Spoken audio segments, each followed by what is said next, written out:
안녕하세요. 윌리엄 리입니다. 오늘의 주제는 의사들이 본 문재인과 김정은의 건강입니다. 문재인, 김정은의 건강 문제와 관련하여 의사 두 분의 의견을 물었습니다. 한 분은 내분비내과 전문의이고 다른 한 분은 자기 집안의 질환과 관련되어 관심 있는 분이지만 관련과 전문의는 아닙니다. 편의상 내분비내과 의사는 닥터 A가 A고 아닌 의사는 닥터 B라고 하겠습니다. 닥터 B의 경우엔 본인이 밝히기에도 의사들의 보편적인 경우와 다른 의견을 갖고 있어서 참고하는 게 온당한지 생각해 보다가 그래도 참고할 만한 내용이 있는 것 같아 여기에 올렸습니다. 먼저 김정은의 경우부터 시작하겠는데 닥터 A는 인슐린 치료에 부정적이지 않은 분입니다. 본인이 내분비내과 의사신데 인슐린 치료에 부정적이기 쉽지 않겠죠. 근데 닥터 B는 좀 달라요. 닥터 B는 김정은의 케이스는 식이요법과 운동요법이 제대로 실천되지 않은 인슐린 요법이 얼마나 위험한지 보여주는 케이스가 될 것이라는 의견을 갖고 있습니다. 닥터 A는 식이요법, 운동요법 여부와 상관없이 처방약으로 혈당 조절이 안 되면 당연히 인슐린 투여를 해야 한다는 입장입니다. 닥터 B는 혈당 강화제나 인슐린보다 체지방량을 감소시키고 근육량을 증가시키는 것이 먼저이고 혈당 강화제 혹은 인슐린을 사용하는 혈당 강화제나 인슐린을 사용하는 경우에도 반드시 체지방량 감소와 근육량 증가가 동반되는 방향으로 가야 한다고 보고 있습니다. 그러니까 이게 먼저라는 겁니다. 그 당뇨병 치료에 제일 먼저는 그러니까 이게 근육량, 체지방량 감소, 근육량 증가라는 거죠. 아무튼 근데 이분도 혈당 강화제하고 인슐린 절대로 쓰지 말라 그런 분은 아닙니다. 닥터 A는 김정은의 경우 폭식 폭음을 하더라도 색만 안 밝히면 생명이 거의 단축되는 일이 없을 거라고 봅니다. 그러나 이분은 김정은이 통풍 고혈압을 갖고 있는 걸 감안하지 않았습니다. 대화할 수 있는 시간이 길지 않았습니다.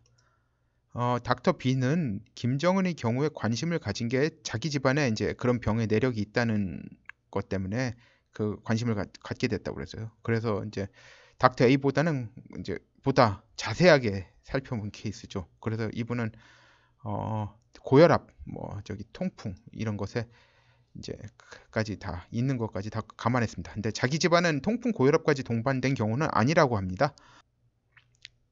닥터 B는 혈중 인슐린 수치가 올라가면 통풍의 원인 물질이 체내 축적이 악화된다는 점을 지적하고 있습니다.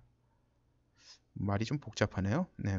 그러니까 인슐린 수치가 올라가면 그 통풍의 원인 물질이 요산이라고 하는 건데 요산이 이제 몸 밖으로 잘 빠져나가지 못한다고 합니다. 그래서 이제 인슐린을 놓게 되면 이제 더 요산 수치가 올라갈 수밖에 없죠. 그리고 당뇨병과 통풍 둘 다 합병증으로 신장 기능 저하 내지 정지로 연결될 수 있음을 지적하고 있습니다. 거기에 덧붙여 고혈압도 신장 기능에 악영향을 주는데 고혈압엔 칼륨이 많은 식품 섭취가 좋지만 신장 기능에 문제가 생기면 혈중 칼륨치가 조금만 올라가도 치명적일 수 있다는 점을 지적하고 있습니다.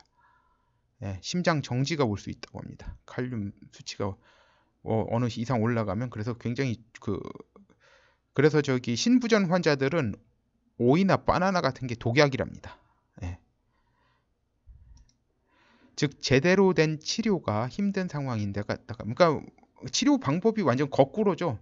그런 케이스가 지금 몇 가지가 있잖아요. 김정은은 그리고 근데 다른 것도 있지만 스트레스에 그 스트레스가 지금 엄청나게 심한 스트레스에다가 몸 관리가 전혀 안 되고 있어요. 심한 몸 관리가 심한 부실하죠. 그래가지고 수명이 대폭적 단축이 불가피하다고 보고 있습니다. 이제 닥터 B 의견이 많이 나올 수밖에 없어요. 닥터 A하고 그분하고는 오래 대화를 하지 못했어요, 사실. 닥터 B는 김정은이 그 아버지인 김정일보다 스트레스를 관리하는 능력이 현저히 떨어지는 것으로 보인다는 점에 보다 주목할 필요가 있다고 했습니다. 아마 이제 이 소위 말해서 이 리영호가 처형되고 리영호하고 소위 말해서 장성택이 숙청된 과정이 이게 한마디로 이 스트레스 관리 능력 부실에서 기인했다. 네. 그는 지금 상태가 지속되면 김정은이 50살을 넘겨 사는 것은 기적일 거라고 하는 정도예요. 그러니까 닥터 A하고 좀 다른데 닥터 A는 근데 좀 저기 김정은의 몸 상태에 대해서 그렇게 관심이 있는 분이 아니에요. 예, 비록 내분비내과 의사긴 하지만 그러니까 자기 아버지가 여기서 말하는 김정일이에요. 김정일 정도 수명을 누리기가 불가능한 가장 중요한 이유가 스트레스를 관리하고 극복하는 능력이라고 단정적으로 이야기하고 있습니다. 그러니까 지금 그 저기 병에 있어서 스트레스가 차지하는 비중이 예, 좀 이제 점점 더 그 의사들이 이제 그것에 대해서 좀 더 관심이 많은데 아직까지는 이제 좀 약간은 부족하다고 해요. 이게 이 요인이 어느 정도 영향을 미치는지. 그렇지만 이게 상당히 큰, 그러니까 보통 뭐 이분이 뭐 다른 얘기도 했습니다. 타입 A 캐릭터, 타입 B 캐릭터 그런 거 했는데 그것까지 얘기하면 너무 길어져서 여기에는 설명하지 않았습니다. 근데 타입 A 캐릭터인데 둘 다 타입 A 캐릭터래요. 그런데 음, 한마디로 좀 지능이 부족하다. 그래가지고 이제 한마디로 그러니까 자기가 자기 스스로 화를 부를 수도 있고, 그러니까 김정일만큼의 그 판단력이 없다는 점이 그 가장 큰 문제라고 합니다. 기본적으로 이제 여기 나오죠. 국가 지도자로서 역량이 그 아버지보다 많이 떨어지므로 속된 말로 많이 후달릴 것이라고 하더군요. 뭐 지금 전신이 터질 것 같죠? 김정은 뭐 거의 미슐린맨 혹은 뭐 고스트버스터스 영화의 매시멜로맨 뭐 한국에서 뭐 찐빵맨 그렇게 하고 그 번역했습니다. 찐빵맨은 제 일본 그 저기 만화에 나오는 그 캐릭터인데 매시멜로맨 뭐 같은 체형은 스트레스 관리 역량이 부족에 의한 폭식 등의 인슐린 투여가 결합되어서 나타난 것이라고 말하고 있습니다. 40을 넘지 못하고 죽어도 이상한 일은 아니라 보고 있습니다. 뭐 이분은 그냥 아마 그렇게 얘기해요. 조선시대 왕으로 치자면 성종보다 낫지 않을 거다. 몸 상태가. 참고로 성종은 만 37살 5개월에 사망했습니다. 김정은은 지금 열흘 전에 만 36살이 되었습니다. 닥터 A, 이분이 사실 전문가잖아요. 닥터 B는 전문가는 아니거든요. 그래가지고 이 분야 전문가는 아니라서 좀 길게 이야기할 수 없어서 참으로 아쉬웠어요. 닥터 B가 다른 의사들과 같은 태도를 취하는 건 한약에 대한 것입니다. 김정은이 동인당에서 약 지어 먹는 게 지금 몸 상태에서 건강을 악화시킬 가능성이 크다고 말하고 있습니다. 지금 몸 상태에서 그의 간과 신장에 큰 부담으로 작용할 것으로 보고 있습니다. 닥터 A의 경우는 이제 김정은 전체 질환을 고려하지 않았으므로 그 분야 전문가더라도 예측이 틀린다 하더라도 지식이 부족해서 그런 건 아니라고 봅니다. 그렇죠. 그래서 그분도 이제 단서를 달았어요. 김정은이 색을 밝히지 않는다면이라고 했어요. 색을 밝히면 수명이 단축될 수 있다는 이야기를 하셨습니다. 아무튼 제 입장에서 보면 두 분 다 나름 타당한 것 같습니다. 뭐 당뇨 환자 치료 경험에서는 닥터 A가 닥터 B를 압도합니다. 닥터 B는 저기 저기 그 내분비 내과 전문의가 아닙니다. 닥터 B의 경우는 그렇지만 자기 집안 건강 문제라 보다 세심히 살폈다는 점을 감안하면 두 분 의견 다 참고할 가치는 있는 거죠. 개인적으로는 솔직히 이분 의견에 좀 더 솔깃해요. 스트레스 관리 능력 부분을 고려한 닥터 B의 의견에 귀가 더 솔깃합니다. 이게 스트레스가 뭐 진짜 독약 중의 독약이라고 하네요. 네. 아무튼 이 부분에 대해 여러 의사들의 의견을 들어야 하겠지만 현실적으로 가능하지 않습니다. 그래서 이 정도밖에 의견 취합을 못한 걸 참으로 아쉽게 생각합니다. 자, 근데 여러분이 사실 듣고 싶어하는 거는 이 파트죠. 아기다리, 고기다리든 문재인 건강 문제에 대해 논하겠습니다. 이건 근데 좀 간접적으로 들은 거예요. 닥터 B에게서 들었습니다, 실제로. 그러니까 닥터 B도 다른 의사와 이야기를 하다가 나온 이야기예요. 자기가 안 게 아니라 의심되는 병명이 나왔습니다. 세레브랄 아밀로이드 안지오파시입니다. 이에 대한 설명 위키피디아 링크는 아래 설명란에 올렸습니다. 뭐 한국어로 뇌 아밀로이드 혈관 병증으로 해석되며 흔하게 진단되는 병은 아니라고 합니다. 진단되면 증례 보고를 할 정도라고 합니다.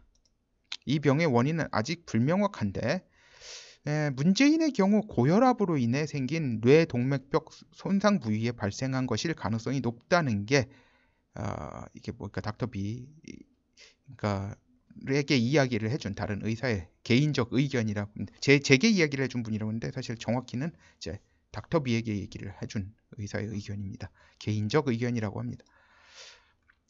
그 부위에 소위 알츠하이머 병의 원인 물질인 베타 아밀로이드 단백질이 침착되었을 거라는 거죠. 그러면서 해당 혈관벽이 약해진다고 합니다.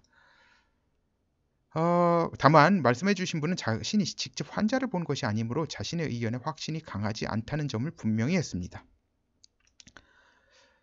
만약 근데 한 가지 말을 했어요. 이게 맞다면 이상행동 증상이 악화 더 진행되면 알츠하이머병 혹은 뇌출혈로 그러니까 이 이상행동 증상이 악화되면서 알츠하이머 병으로 가든지 아니면은 뭐 이상행동 증상이 악화되면서 뇌출혈로 가든지 라고 했어요. 덧붙였습니다.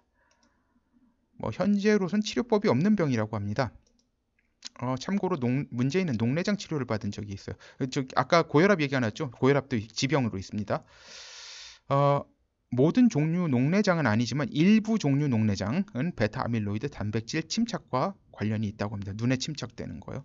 네, 특히 뭐 이게 특히 이제 연관성이 많은 이 베타 아밀로이드 단백질과 연관성이 많은 병으로는 이제 황반성 변성이라고 있는 게 있는데 황반 변성증 이라고 하는데 그건 여기서 설명하지 않겠습니다. 베타 아밀로이드 단백질은 병자의 몸에만 있는 게 아니고 건강한 사람의 체내에도 있다고 합니다. 수면의 중요 기능 중 하나가 뇌에서 베타 아밀로이드 단백질을 감소시키는 거라고 하네요. 나이가 들면서 수면으로 이물질 제거가 잘 안 되는 상황이 지속되면 누적되기 시작하고 이게 이제 쌓이기 시작하고 누적량이 어느 선을 넘으면 병이 진행되는데 병 진행 초기 15년 내지 20년간은 무증상기로 건망증 증상 정도 나타나거나 아예 증상이 안 나기도 하며 이 기간 진단하는 기술을 현재 개발 중에 있다고 합니다. 그러니까 지금 현재로선 이 무증상기에 진단할 수 있는 기술이 없습니다. 현대의학으로는 진단 가능 시기는 이미 병이 15년 내지 20년 진행된 뒤라는 거죠. 진단되면 알츠하이머병이라는 거예요. 65년 5세 이전인 경우에는 그냥 알츠하이머병, 그 이유는 노년성 알츠하이머병이라고 합니다. 근데 문재인의 경우는 아직 알츠하이머병이라는 진단을 내릴 단계는 아니라고 합니다. 왜냐하면 전반적으로 인지 기능이 떨어져야 되는데 특정 부위만 인지 기능이 떨어진 것은 그러니까 소위 말해서 아까 그 뭐죠? 아밀로이드 세레브랄 아밀로이드 안지오파시라고 했나요? 영어로 그 병에 의해서 이제 일부 부위만 지금 문제가 생겨가지고 지금 뭐 다른 사람의 그 말을 갖다 이해를 못한다든지 뭐 동문서답하고 뭐 좀 엉뚱한 행동을 하고 좀 그 정도 단계지 인지 기능 전체적으로 다 뭐 하락한 건 아니기 때문에 알츠하이머병 단계는 아니라고 합니다. 아무튼 복잡하네요. 의사분들이 많은 토론이 있어야 할 타당한 상황인데 다들 몸들 살이셔서 사셔야죠. 사실 그 이해합니다. 솔직히 이해하죠. 나서라고 할 수 없죠. 제대로 안 되어서 저 같은 사람 유튜브에서나 처음 다루는 상황이 된 것 같아서 참으로 안타깝네요. 더 길어지면 지루해들 하실 테니 이 정도로 하겠습니다. 감사합니다.